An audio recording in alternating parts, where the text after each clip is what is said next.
MLC Teenmar మల్లన్నపై Nagarjunasagar నియోజకవర్గ OBC cell అధ్యక్షులు ఉంగరాల శ్రీనివాస్ ఆగ్రహం వ్యక్తం చేశారు. కాంగ్రెస్ సీనియర్ నేత జానారెడ్డిని బీసీల ద్రోహి అంటూ మల్లన్న చేసిన వ్యాఖ్యలను ఆయన ఖండించారు. ఇంకోసారి అలా మాట్లాడితే కబడ్దారని శ్రీనివాస్ హెచ్చరించారు. చేతనైతే ఎమ్మెల్సీ పదవికి రాజీనామా చేయాలని, ఇలా ఇంకోసారి మాట్లాడితే బీసీలంతా ఆయనకు దూరమయ్యే ప్రమాదం ఉందని హితవు పలికారు. అన్యాయం చేశాడు. కులగణన మొత్తానికి దారి తప్పెట్టడంలో మన జానారెడ్డి గారి ముఖ్య కారకులు అని చెప్పేసి అంటాం. అసలు జానారెడ్డి గారికి బీసీ కులగణనకి సంబంధం ఏమన్నది? ఆయన ఒకవేళ కులగణనకు సంబంధించి బీసీ సంఘానికి ఆయన అధ్యక్షుడా, లేకుంటే ఆయన ఒక మెంబరా? ఏ విధంగా ఆయన దాంట్లో ఇన్వాల్వ్ అయ్యాడు, ఆయనే చేస్తున్నాడు అని చెప్పేసి ఆయన్ని టార్గెట్ చేస్తూ నువ్వు మాట్లాడుతుంటావు. అంటే నువ్వు ఏ ఉద్దేశంతో అలా మాట్లాడుతుంటావు? ఎవరిని దారి తప్పిస్తున్నావు?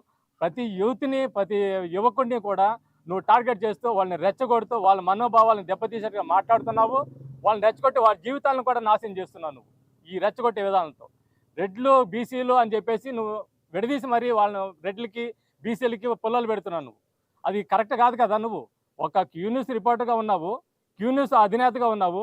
నువ్వు నడిపించినప్పుడు అందరినీ సమతుల్యం పాటించేటట్టు చూసుకోవాలా, అందరినీ మంచి భవిష్యత్తు ఉండేట్టు చూసుకోవాలా, సమాజానికి మంచి చేసేటట్టు చూసుకోవాలా. అంతేకాని సమాజాన్ని విచ్ఛిన్నం చేసేటట్టుగా వాళ్ళకి వీళ్ళకి గొడవలు పెట్టి రెడ్లు బీసీలు అని చెప్పేసి చేస్తున్నావు. మరి రెడ్లు బీసీలు అనుకునేటప్పుడు నువ్వు ఎమ్మెల్సీ అవ్వడానికి ముఖ్య కారకులు ఎవరు? రెడ్లు కాదా? నిన్ను బీసీ అని తెలిసి కూడా బీసీ ఓడు మా ఓడు ఉన్నాడు, మా మల్లన్న ఉన్నాడు అని చెప్పేసి జానారెడ్డి గారు గుర్తించారు.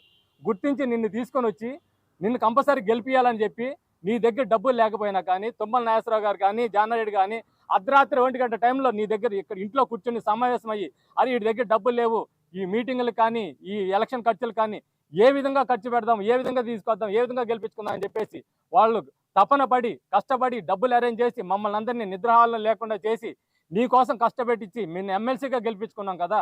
ఎమ్మెల్సీగా గెలిపించుకోవటం ఆయన చేసిన తప్పంటారా? ఒక బీసీని ఎమ్మెల్సీగా చేయించడం ఆయన తప్పంటారా?